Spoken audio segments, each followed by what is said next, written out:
Good. Do we have anybody else, or is it just us? Just you.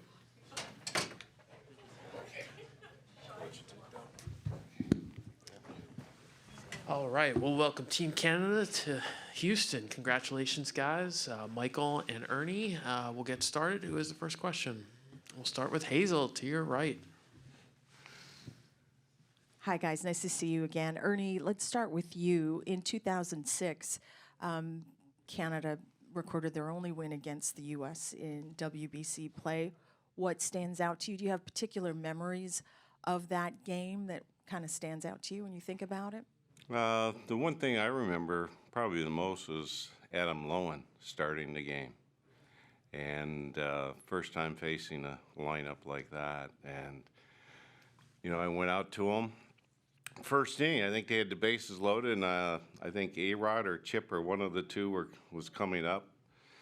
And I said, what are you going to do? He said, I'm going to get him out. He turned a double play, got out of the inning, and all of a sudden we started hitting the ball. And it was a lot of fun. It was good. The roster talent gap between the U.S. and Canada in 2006, did that make the victory that more gratifying for you guys? Oh, absolutely. I don't know whether we might have had 2 or 3 big league players, maybe. I think you had like 4 or 5. There was Did we have that many? Well, then we should have won. Yeah, I don't know. I just know that we looked across and saw a great U.S. team. I can't put it any better. They were, you know, very talented, but I think we had more determination and fire in our gut that we were going to go out and play a great game against them. Whether we won or lost, they knew that they were going to be in a battle. Michael, you were, I would imagine, 8 or 9 years old back in 2006. Hey, not that old. Have you seen highlights? What have you been told? I can't imagine you remember too much about watching that particular game. Yeah, what I remember is the highlights that they play every year at the Baseball Canada banquet. I get to see those over and over again, and they don't get old. I think Ernie made a good point. Is you know, we go play our game. You know, we have a very talented lineup. I know a lot of those guys are excited to get out of a park in Puerto Rico that was pretty well holding every ball in the park. And you know, I think again, just watching that game and watching the fire that those guys played with, it doesn't get old. So I think we're looking to do the same thing tomorrow. Mike, if I can ask one more for Michael. Your last outing against Colombia, how do you think that kind of sets you up for tomorrow night, as far as, I don't want you to give away any state secrets, but as far as workload and how your overall body's feeling? Yeah, I feel good physically.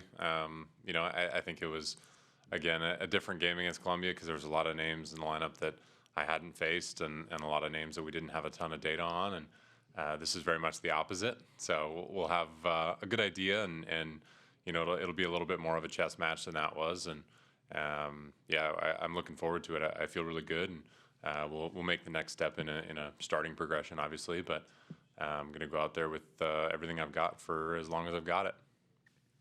Anthony here. For both of you guys, there was a pretty exciting gold medal hockey game a couple weeks back. Sorry to bring it up, but do you feel a particular sense of pride in getting the chance to, I guess, avenge that? I think it'd be great to avenge it. You know, let's put it this way: it was a great hockey game. You know, whether you won or you lost, it was a great hockey game. Yeah, I mean, obviously we're all aware of it. You know, I think we all took a lot in the clubhouses during that game, the day after especially, and you know, it would be nice, but again, we're not chasing results, we're not chasing a story. We're just going to go out there and play our brand of baseball and let everything you know, fall as they may. Other questions, Rowan? I guess it's for both of you guys. I know you were busy with your own games, but the way that Italy came out against the U.S. and kind of showed that team can be beaten, does that give you guys any more confidence? I know you're confident in yourselves and you earned your way here, but just seeing that, what does that do for your guys? Doesn't do anything for us. I mean, to be honest with you, I mean, we're going to go out and we're going to play the game the way we play it. We talk about playing clean, You know, I mean, in international baseball, if you make mistakes, it's going to cost you. And so we just try to play a clean game and play it the way that we play it with, you know, with passion and pride and play it until the end. Yeah, I think the same. I think, you know, in a one game, anything can happen. We say that all the time. You know, you see that at the end of the season sometimes with game 163. Anything can happen in one game, especially with the wild card. So it's kind of like that. And, you know, again, the roster gap isn't probably as big as it's been in previous years. And we're very fortunate to have a lineup like this and a pitching staff that has some depth. So, again, we're going to go give it everything we've got. And, yeah, again, let it fall as it will. Questions? Hazel? Ernie, anything about 2013 and 2009 playing against Team USA kind of sticks out to you? Well, 2009, we were in Toronto, if I'm not mistaken. I think I remember that. And it was like a championship feeling. I mean, the fans were excited. The whole city and the country was excited.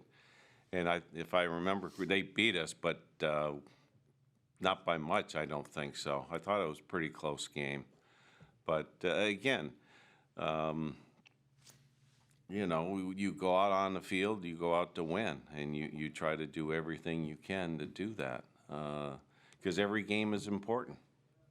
Is there a fine balance between managing, say, for a pool play type of contest as opposed to knockout stage? Is there a fine balance of maybe not being too aggressive, not aggressive enough? How do you view those two? Well, I view it to the personnel that you have, and you go with what they can do, what they're capable of doing and not capable of doing. So again, if you've got an aggressive team, you want to play that way. You don't want to play defensive where, well, I'm not going to try to be aggressive in this situation.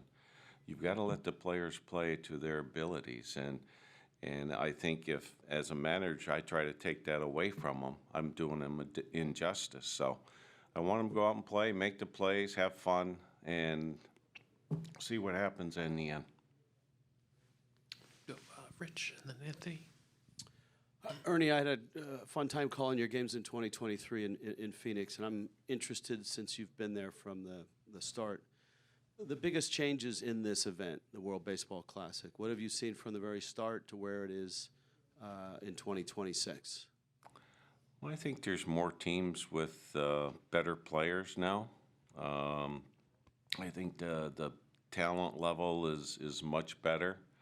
I think there's more excitement. It's grown over the course of watching people going out and representing their countries. And it's grown year by year or tournament by tournament. And this year, you know, the response that was made in Puerto Rico, it was good, well watched. And so I just think that the timing of it is not great, and I don't know whether we'll ever get to the timing of it, but anytime you have a so-called World Baseball Classic, you'd like to see it played as a true baseball game. And I know hockey has gone to it now where they've stopped their season for a little bit and played a true hockey series. Basketball, I believe, has done that now. I think it's time for baseball to do that. Let's go where we don't have to have pitch counts and things like that. That is not really a true measure of what you have in your country and representing your country. Anthony, right here, guys. Michael, amongst the players, any cool bonding experiences, special moments away from the field that have made this whole experience the last couple of weeks special? Yeah, of course. I think being in Puerto Rico probably helped that a little bit, a little bit away from some of the facilities that some of us are used to all the time. And, we come back here and get this all now. But, it's a different experience when you get to have that commonality of putting your country across your chest and playing. There's a different pride that's just, it's tough to find anywhere else. And I think you see new guys that haven't been with the program before. They weren't with the junior team. It's the first time with Canada, or guys that are coming back out of retirement to play. Obviously we all saw what James Paxton did yesterday, and